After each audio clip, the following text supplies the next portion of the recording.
말씀입니다.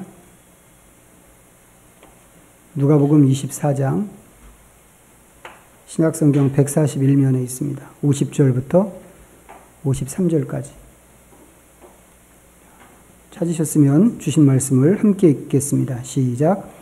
예수께서 그들을 데리고 베다니 앞까지 나가사 손을 들어 그들에게 축복하시더니 축복하실 때에 그들을 떠나 하늘로 올려지시니 그들이 그에게 경배하고 큰 기쁨으로 예루살렘에 돌아가 늘 성전에서 하나님을 찬송하니라. 아멘. 더우신가요? 괜찮으신가요? 예. 더우시면 에어컨, 어제보다 좀 기온이 낮아져서 괜찮나 싶기도 한데, 예, 더우시면 에어컨을 트셔도 되겠습니다. 자, 오늘은 여기 주보 첫머리에도 표시를 했습니다만, 예수님께서 부활하시고 7번째 주일 되는 날입니다. 예수님께서 부활절 새벽에 이제 부활을 하셨잖아요. 이제 그렇기 때문에 이렇게 이제 부활 이후 몇 번째 주일 이렇게 할 때 부활절 당일부터 이제 첫 번째 주일로 그렇게 계수를 합니다. 근데 이제 그날을 빼고 계산하면 실제로는 이제 오늘까지 이제 6주가 지난 것이죠. 그렇게 되면 이제 42일이고 부활절 당일을 포함해서 계산하면 이제 오늘이 예수님 부활하시고 43일째 되는 날입니다. 예수님께서 부활하시고 40일 동안 세상에 계신 것으로 우리가 알고 있죠. 이제 그 동안에 예수님이 실망한 제자들을 찾아다니셨고 또 그 제자들의 믿음과 비전을 다시 세우는 그런 일들을 쭉 하셨습니다. 이제 그렇게 하고 40일 되는 날에 이제 하늘로 승천하셔서 하나님 우편에 앉으셨습니다. 그러면 이제 오늘이 예수님 부활 이후에 43일째 되는 날이니까 예수님 승천하신 날이 지난 거죠. 바로 지나간 목요일이 바로 그 날입니다. 예수님의 승천하신 이 사건이 우리한테 의미하는 바가 굉장히 큽니다. 이게 너무 크고 중요한 일이기 때문에 옛날 교회들은 이제 승천일을, 예수님이 승천하신 날을 이제 따로 정해서 그날을 축일로 이렇게 지켰습니다. 지금도 물론 이제 고교회에서는 이제 이날을 축일로 지킵니다. 축일이라고 하는 게 뭐예요? 축일이라고 하면 우리는 물론 이제 사용하지 않는 표현입니다만 이 의미가 너무 중요해서 그날을 특별한 날로 지정해서 경축하는 그런 의미의 날이 이제 축일입니다. 몇 가지를 꼽자면 성탄절, 또 부활절, 또 이제 이런 승천절, 아니면 다음 주에 있을 성령 강림절 같은 것입니다. 이거 말고도 몇 가지가 더 있긴 있습니다. 있긴 있는데 적어도 개신교 안에서도 이 정도는 좀 특별하게 강조했더라면 좋았겠다 하는 생각이 듭니다. 왜냐하면 이런 날들이 신학적으로 너무 중요하기 때문에 그렇습니다. 물론 우리는 이제 부활절과 성탄절은 강조해서 지키기는 합니다만 승천절이라든지 아니면 성령 강림절 같은 거는 거의 생각을 하지 않고 있는데 어쨌거나 초대교회에서는 중요하게 생각했는데 이제 요즘 개신교에서는 거의 얘기를 안 하는 예수님의 승천하신 날이 이제 며칠 전에 지났습니다. 오늘 그 의미를 좀 생각해 보려고 하는데 지난주에 우리가 나눴던 말씀에서부터 시작을 좀 하면 좋을 것 같습니다. 지난주에 무슨 얘기했는지 기억하시나요? 저도 어디 가서 설교 들으면 한 주 지난 다음에 한 주가 뭐예요? 그냥 나오면서 거의 잊어버릴 때가 더 많은데 자주 잊어버리는데 우리가 지금 어떤 순서, 어떤 흐름으로 가고 있는가 정도는 좀 기억했으면 좋겠습니다. 지난주에 아버지께 가는 길이 되시는 예수님 이야기를 했습니다. 아버지께 가는 것이 중요하다고 그랬죠. 너무 중요한데 왜 중요한가? 아버지께 가는 것이 우리한테 궁극적인 구원이기 때문에 그게 구원이라고 그랬단 말이죠. 그게 구원이기 때문에 우리는 길 되시는 예수님에게 올라타자라고 하는 그런 말씀을 드렸습니다. 자, 그렇게 해서 우리는 아버지께 가는 겁니다. 자, 그럼 이제 상상을 해보세요. 그렇게 해서 우리가 아버지 앞으로 갔습니다. 갔다고 하면 그럼 그 다음에 이제 뭐 하실 건가요? 아버지께 가면. 사실 어떻게 보면 이런 질문은 틀린 질문입니다. 아버지를 만나면 무엇을 할 것인가? 우리가 하나님을 향해서 아버지라고 부르기는 하지만 한 번도 본 적이 없잖아요. 그래서 아버지를 실제로 본 게 이제 아버지 앞에 가면 아버지를 실제로 보는 게 처음이기 때문에 너무 좋아서 처음에는 너무 좋아서 막 펄펄 뛸지도 모르겠어요. 아니면 너무 낯설어서 서먹서먹 하려나? 처음이라? 근데 어쨌거나 뭐 우리가 어떻게 반응할지는 모르겠지만 아버지 앞에 간다면 그 다음부터 계속해서 좋아서 펄펄 뛰고 이렇게 하지는 않을 거 아니겠어요? 그 다음에는 그 아버지 앞에서 그냥 사는 것입니다. 여기서 사는 것처럼 아버지 앞에 가서 아버지 다녀오겠습니다. 이렇게 인사하고 아버지 안 보는데 어디 가서 뭐 내가 할 일 하고 이러는 거 절대 아니란 말이죠. 더군다나 하나님 아버지는 무소부재하신 분이시잖아요. 여기에 더해서 우리가 아버지 앞에 간다고 하는 게 그냥 잠깐 다니러 갔다 오는 그런 게 아닙니다. 한번 아버지 앞에 가면 그 다음부터는 그냥 그 아버지 앞에서 쭉 사는 것입니다. 그냥 사는 게 있을 뿐이죠. 그런데 지난 목요일에 예수님께서 승천하셨다고 하는 것입니다. 이게 우리한테 무슨 의미가 있는가? 일단 이 승천 사건이 예수님에게는 어떤 의미가 있을까요? 예수님에게 승천이라고 하는 것은 예수님이 나오셨던 곳으로 되돌아가는 일입니다. 그렇죠. 예수님께서는 하나님의 보내심을 받고 세상에 오셨습니다. 하나님으로부터 미션을 받고 오셨는데 십자가에서 그 미션을 완성하셨습니다. 그래서 운명하실 때, 십자가에서 운명하실 때 다 이루었다고 말씀을 하셨습니다. 이제 그런 점에서 예수님에게 승천이란 미션을 완수하고 하나님께로 되돌아가는 것이라고 이야기할 수 있습니다. 자, 요한복음 20장 한번 보겠습니다. 183면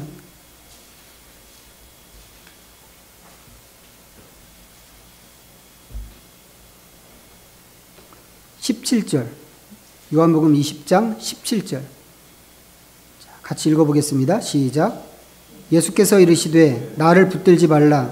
내가 아직 아버지께로 올라가지 아니하였노라.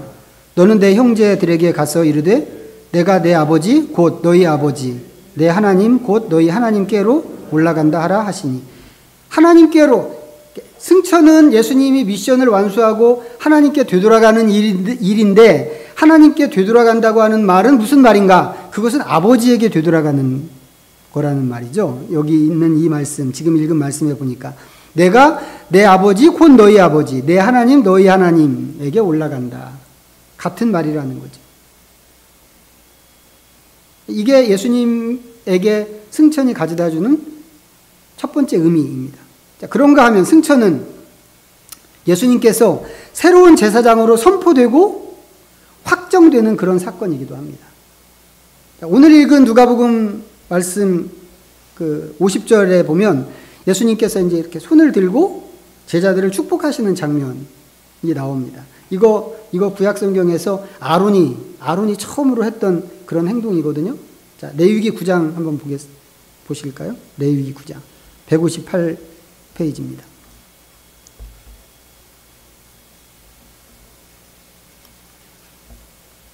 구약 성경 158면 레위기 9장 22절부터 24절까지입니다.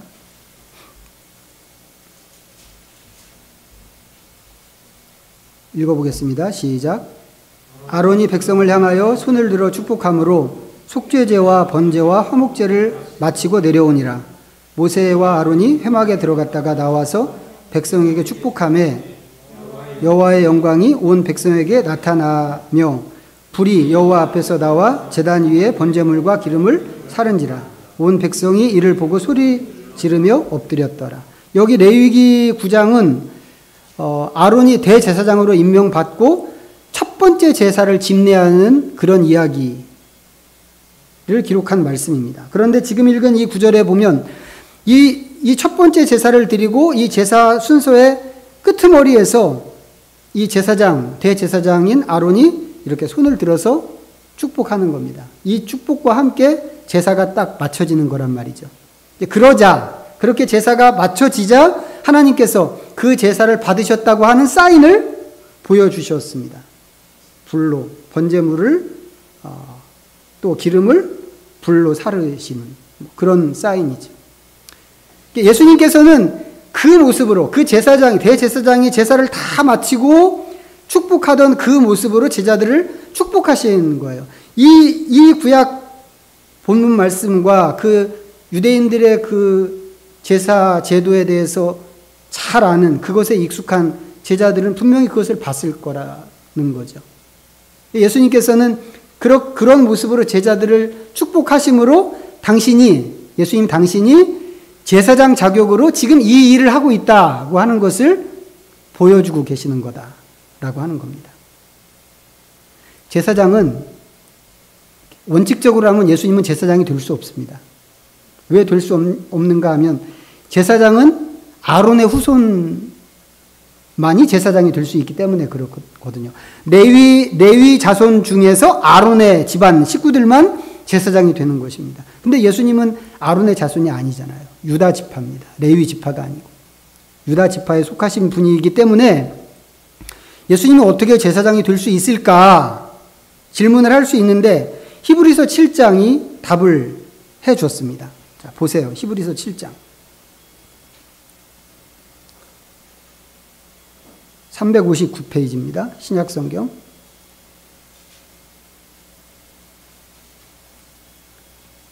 히브리서 7장 14절과 15절.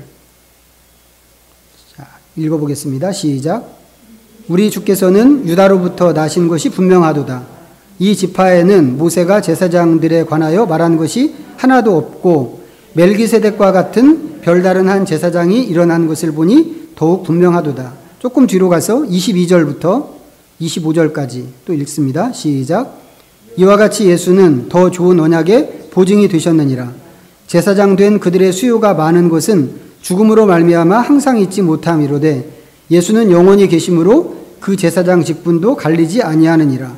그러므로 자기를 힘입어 하나님께 나아가는 자들을 온전히 구원하실 수 있으니 이는 그가 항상 살아계셔서 그들을 위하여 간구하심이라. 무슨 얘기인지 이해가 되시죠?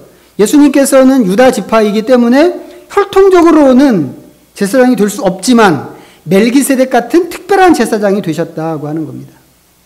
멜기세덱은 아버지도 없고 어머니도 없고 신비의 사람이잖아요. 그런데 아브라함한테 11조를 받은 대제사장이라고 그러지 않았습니까? 여기서 얘기하는 게 그거란 말이죠. 멜기세덱 같은 특별한 제사장이 되셨다. 그런데 이 제사장 직분이 아론 계열의 제사장 직분보다 월등히 우수한 직분이라는 거죠. 아론 계열의 제사장들은 나이가 들면 죽잖아요. 죽으니까 다른 제사장들이 계속 세대가 이제 갈릴 때마다 다른 제사장이 계속 나오는데 그 제사장도 또 죽고 또 새 제사장이 필요하고 이러는데 예수님은 영원히 계시는 죽지 않는 제사장이기 때문에 예수님 자체로 온전한 분이다라고 하는 겁니다. 그래서 예수님의 이 제사장 직분은 하나님께 나아가는 사람들을 아론 제사장들의 경우보다 더 온전하게 사람들을 구원하신다라고 하는 겁니다. 제사장이 하는 역할은 여러 가지가 있습니다만 그 중에 하나가 하나님께 나가는 것입니다. 백성들을 대신해서 하나님께 나가고 백성들과 함께 하나님께 나가는 것이기도 합니다. 이제 그것을 하나님께서는 성막을 통해서 할 수 있게끔 그렇게 하셨어요. 이런 거죠. 하나님께서 모세에게 성막을 만들으라고 그러셨습니다. 그런데 그 말씀을 하시면서 하나님이 꼭 마음대로 만들면 안 되고 꼭 하나님께서 말씀하신 그대로만 만들어야 된다라고 그러셨습니다. 그리고 모세는 하나님 말씀하신 그대로 성막을 만들었습니다. 뜰이 있고 성막 울타리가 있으면 그 안에 뜰이 있고 그 안에 성소와 지성소 두 개의 방으로 구분되어 있는 텐트로 된 그런 성막입니다. 이 두 방, 성소와 지성소 중에서 지성소가 이제 더 깊숙한 곳인데, 지성소 안에 언약궤가 있고, 언약궤 위에 속죄소가 있는데, 그 속죄소 위에 하나님이 계시는 것입니다. 하나님이 계신 이 방을 지극히 성스럽다고 그래서 거기를 지성소라고 부른단 말이죠. 그리고 성소와 지성소 이 사이는 아주 두꺼운 휘장으로 가려놨습니다. 이게 휘장에 막혀 있어서 그 누구도 거기에 들어갈 수 없도록 되어 있습니다. 1년에 딱 한 번 대제사장만 대속죄일에 백성의 죄를 속하러 거기에 들어갈 수 있습니다. 제사장이 하는 일이 그거란 말이죠. 백성들의 죄를 속하러 하나님께 가는 것. 이거 백성들한테는 엄청 중요한 거죠. 이게 없으면 자기들의 죄가 속해지지 않는다는 거예요. 죄를 속하지 못하면 하나님께 나갈 수 없는 거죠. 상징으로도 하나님께 나갈 수 없습니다. 근데 제사장이 그런 일을 하나님께 나가서 하는 것입니다. 그런데 이게 전부 실제가 아니고 모형이라는 거죠. 모형. 자, 히브리서 8장 볼까요? 아까 읽었던 데서 한 장 더 가서 8장 360면 5절입니다. 읽습니다. 시작. 그들이 섬기는 것은 하늘에 있는 것의 모형과 그림자라. 모세가 장막을 지으려 할 때에 지시하심을 얻음과 같으니 이르시되 삼가 모든 것을 산에서 내게 보이던 본을 따라 지으라 하셨느니라. 당연한 얘기입니다만 이 모형은 모세가 만든 그 모형 말이죠. 이 모형은 실제를 본따서 만든 모형입니다. 실제는 어디 있을까요? 하늘에 있습니다. 실제는. 예수님이 대제사장이 되셨다고 하는 것은 인간 제사장이 여기서 이 땅에서 모형으로 섬기던 그 일을 실제로 하신다고 하는 그런 이야기입니다. 한 장 더 넘어가서 9장 보겠습니다. 히브리서 9장. 11절과 12절 읽습니다. 시작. 그리스도께서는 장래 좋은 일에 대제사장으로 오사 손으로 짓지 아니한 것 곧 이 창조에 속하지 아니한 더 크고 온전한 장막으로 말미암아 염소와 송아지의 피로 하지 아니하고 오직 자기의 피로 영원한 속죄를 이루사 단번에 성소에 들어가셨느니라. 인간 제사장들은 짐승의 피를 받아서 그 피를 가지고 지성소에 계시는 하나님께 나갔는데 예수님께서는 그렇게 하지 않고 직접 당신 자신의 피로 모형이 아닌 실제 지성소에 들어가셨다고 하는 겁니다. 아까 말씀드릴 때 성소와 지성소 사이는 휘장이 쳐져 있다고 그랬습니다. 누구도 이 휘장 너머로 들어가면 안 됩니다. 일반인은 말할 것도 없고 제사장들도 거기에 들어가면 안 됩니다. 심지어는 대제사장도 1년에 딱 한 번만 그리로 들어가게 되어 있습니다. 그런데 그렇게 사람들을 못 들어가게 막아놓은 그 휘장이 어떻게 됐는가? 자, 10장으로 가볼까요? 히브리서 10장. 19절과 20절입니다. 10장 19절 20절 읽습니다. 시작. 그러므로 형제들아 우리가 예수의 피를 힘입어 성소에 들어갈 담력을 얻었나니 그 길은 우리를 위하여 휘장 가운데로 열어놓으신 새로운 살 길이요 휘장은 곧 그의 육체니라. 지금까지 가로막혀 있었는데 휘장 때문에 이 휘장 사이에 길이 생겨서 하나님이 계신 그곳으로 누구든지 갈 수 있게 됐다고 하는 거죠. 언제 이렇게 됐을까요? 십자가에서 예수님이 죽으실 때 이렇게 됐습니다. 마태복음 27장 보겠습니다. 다 아는 이야기일 수 있는데 확인하는 겁니다. 마태복음 27장 50절 51절 27장 50절과 51절 읽습니다. 시작. 예수께서 다시 크게 소리 지르시고 영원히 떠나시니라.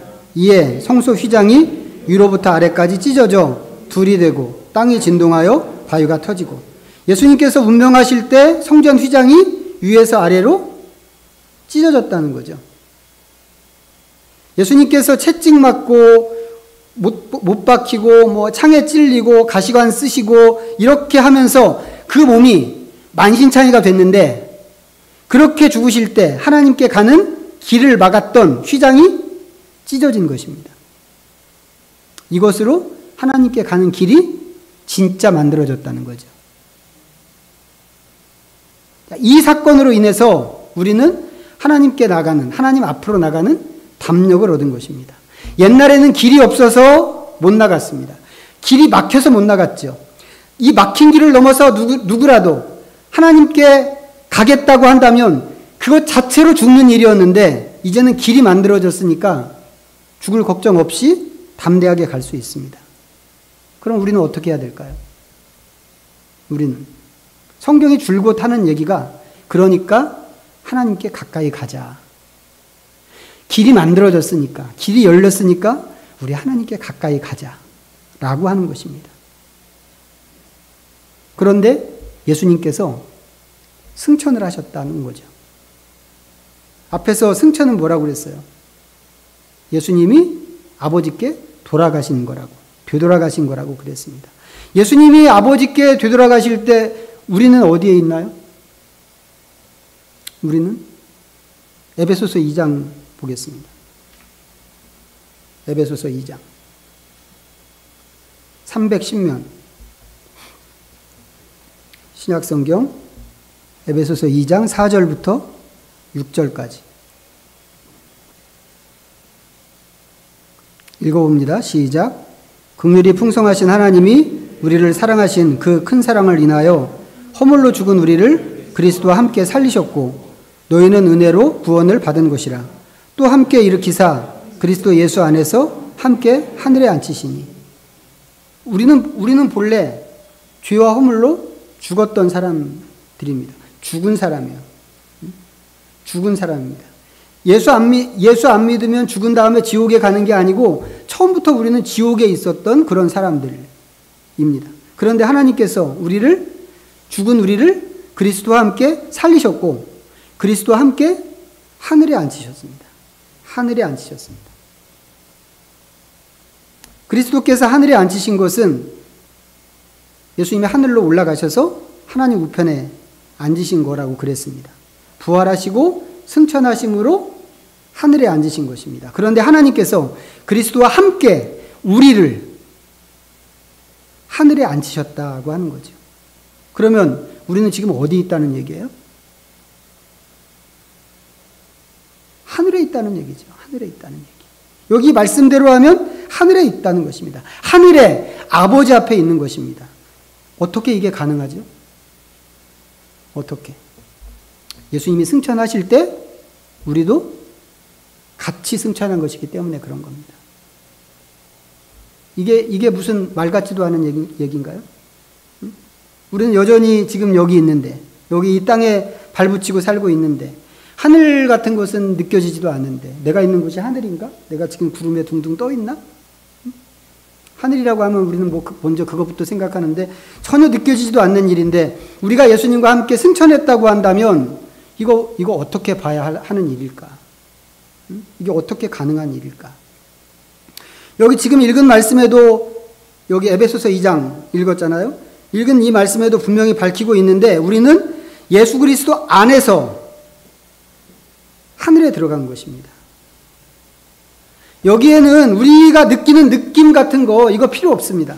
이게 느껴지지 않더라도 이미 이루어진 사실, 확정된 일이기 때문에 느낌 같은 거 필요 없단 말이죠. 전에도 한번 말씀드렸다고 생각하는데 다시 한번 말씀드리면 이런 겁니다. 이스라엘이 애굽에서 나오기 직전에 유월절이 있었죠. 첫 번째 유월절. 하나님께서 죽음의 사자를 애굽 전역에 보내시는데 그날 위로는 바로 왕부터 시작해서 저 밑으로는 모든 노예에 이르기까지, 심지어는 외양간에 있는 짐승까지 모든 맏아들과 모든 첫 번째 새끼들은 다 죽임을 당하게 되어 있었습니다. 이스라엘도 원칙적으로는 예외가 아니었어요. 이스라엘도 죽는 겁니다, 그날. 그런데 하나님께서 이스라엘에게는 피할 길을 주셨죠. 어린 양을 잡아서 그 피를 문설주에 바르는 것입니다. 그렇게 하고 집안에 가만히 있으면 죽음의 사자가 돌아다니다가 그 피를 보고 그 집을 통과해서 넘어가는 것입니다. 이스라엘 사람들 당연히 그렇게 했겠죠. 모세가 얘기해 줬을 거고, 야, 어린 양을 다 한 마리씩 잡아서, 집집마다 다 잡아서 집에 그 피를 바르고 그렇게 집안에 있어. 다 했겠죠. 그렇지만 또 한편으로 장남들은 좀 긴장되는 사람들도 있지 않았겠어요? 물론 어떤 사람은 믿음으로, 아주 견고한 믿음을 갖고 안심했겠지만 또 어떤 사람은 의심할 수도 있습니다. 만에 하나라도 죽음의 사자가 지나가다가 실수를 하게 되면 그럼 어떻게 하지? 내가 장남인데 죽음의 사자가 실수하면 그럼 나도 죽는 거 아닌가? 이렇게 믿음 없이 의심하는 사람도 어린 양의 피를 문설주에 바르고 그 안에 들어가 있기만 하면 그 사람은 그날 구원을 받는단 말이죠. 제가 구원의 확신이라고 하는 거 아주 싫어하는데 제가 구원의 확신을 싫어하는 게 바로 이것 때문이거든요. 내가 구원받았다고 확신하지 않아도 상관없습니다. 아무 상관없습니다. 어린 양의 피 안에 들어가 있기만 하면 그 사람은 구원을 받는단 말이죠. 믿음이 뭐예요? 믿음이. 내가 구원받았다고 느끼는 거, 확신하는 거, 그거 아니고, 그게 믿음이 아니고 어린 양의 피 안에 들어가 있는 겁니다. 들어가는 게 그게 믿음입니다. 예수님을 믿는다고 하는 것은 그거란 말이죠. 예수님을 믿는 것은 예수님 안에 있는 것입니다. 나는 구원 열차 타고 뭐예요? 하늘나라 가자. 그런 노래 있잖아요. 나는 구원 열차 올라타고서. 그런 노래 있죠. 어쩌면 그런 노래가 우리를 망쳤는지 모르겠어요. 저 그렇게 생각해요. 그런 노래가 우리를 망쳤다. 우리가 하늘에 승천하는 것은 그런 것으로 되는 게 아니란 말이죠. 예수님께서 승천하실 때 같이 가는 것입니다. 어떻게 해요? 예수님 안에 있으니까. 예수님 믿는 것은 예수님 안에 있는 거란 말이죠. 예수님 안에 있으니까 예수님이 가실 때 나도 같이 가는 겁니다. 중요한 것은 뭐냐면 그리스도 안에 있는 우리를 하나님께서 아까 에베소서에서 얘기한 것처럼 그리스도와 함께 하늘에 앉히셨다고 하는 사실입니다. 이게 중요한 거죠. 우리가 그것을 느끼든지 못 느끼든지 아무 상관없이 이 일은 이미 확정된 일이다 라고 하는 것입니다. 그러면 지금 우리는 어디에 있다는 거예요? 예수님과 함께 아버지 앞에 있는 것입니다. 아버지 앞에. 자, 그러면 처음 질문으로 다시 돌아가서 생각해 보세요. 아버지 앞에 가면 뭐 할 건가? 나는 길이요 진리요 생명이니 길로 오신 예수님께 올라타서 아버지 앞에 갔다면 그 다음에 아버지 앞에서 나는 무엇을 할 것입니까? 이건 잘못된 질문이라고 그랬죠. 아버지 앞에 가면 아버지 앞에서 사는 것만 남기 때문에 그렇습니다. 무엇을 할 것인가? 이게 문제가 아니고 아버지 앞에서 살아가는데 어떻게 살아야 하는가? 이게 중요한 문제이죠. 사실 이 문제는 종교개혁자들이 굉장히 중요하게 생각했던 그런 문제였습니다. 그래서 그분들은 코람데오, 그분들이 구호로 외친 거 있었거든요. 근데 그 중에 하나가 코람데오예요. 코람데오라는 말은 하나님 앞에서라고 하는 그런 말입니다. 하나님 앞에서는 아버지 앞에서와 같은 말이라고 그랬단 말이죠. 하나님 앞에서 사는 것이란 말이죠. 그게 종교개혁자들, 우리 이 개신교를 시작하게 했던 그분들이 붙들고 씨름했던 이야기입니다. 우리는 그 후손들이란 말이죠. 하나님 앞에서, 아버지 앞에서 살아야 하는, 하나님 앞에서, 아버지 앞에서 사는 사람들입니다.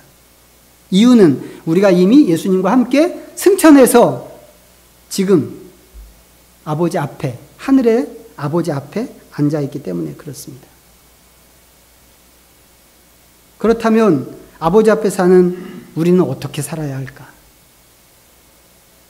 골로새서 3장 보겠습니다. 골로새서 3장 326면 1절부터 4절까지 읽습니다. 시작. 그러므로 너희가 그리스도와 함께 다시 살리심을 받았으면 위의 것을 찾으라. 거기는 그리스도께서 하나님 우편에 앉아 계시느니라. 위의 것을 생각하고 땅의 것을 생각하지 말라. 이는 너희가 죽었고 너희 생명이 그리스도와 함께 하나님 안에 감추어졌음이라. 우리 생명이신 그리스도께서 나타나실 그때 너희도 그와 함께 영광 중에 나타나리라. 우리가 하나님의 백성 되고 하나님의 자녀 됨으로 인해서 갖게 된 영광이라고 하는 것은 우리의 상상을 초월하는 것인 것 같아요.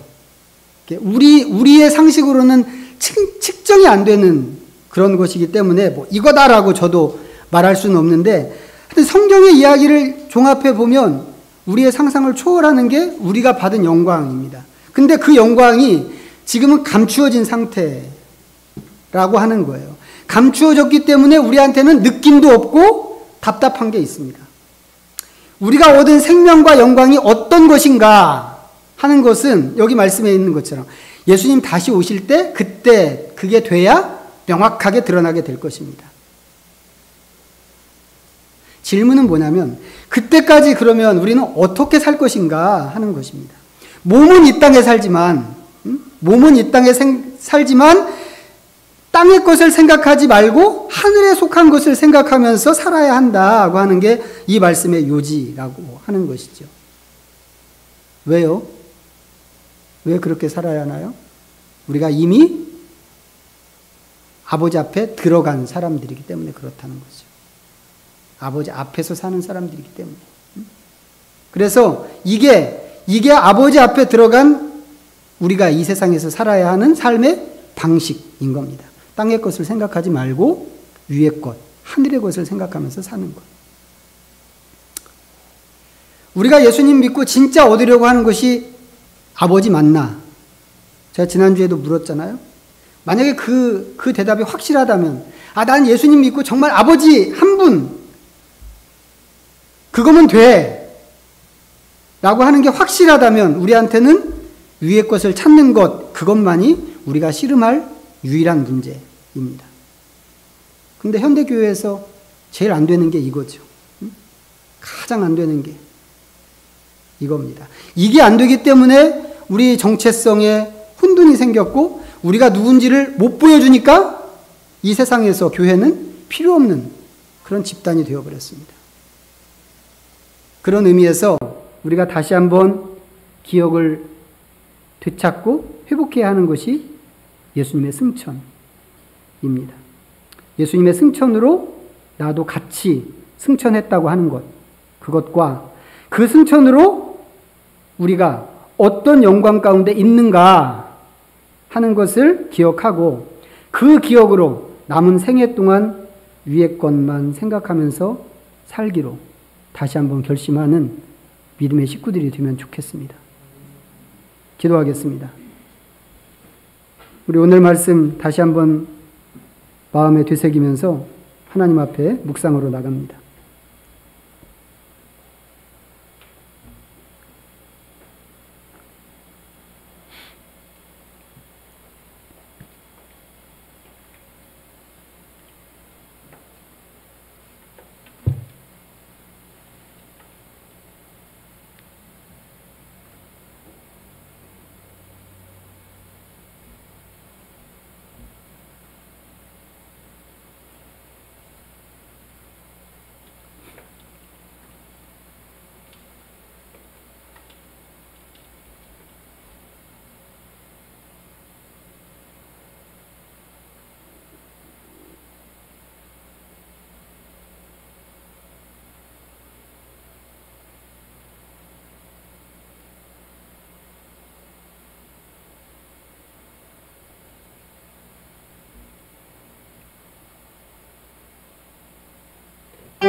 자비하신 하나님, 예수님의 승천으로 인하여서 우리도 함께 끌어올려진 것을 감사합니다.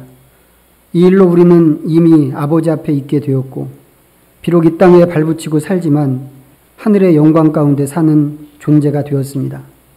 지금은 너무 희미해서 확신할 수 없지만 주님 다시 오실 때 우리의 영광이 밝히 드러날 것을 믿게 하시고 이 땅을 사는 동안에는 과연 하늘의 시민으로만 살아가게 하시옵소서. 예수님의 이름으로 기도하옵나이다.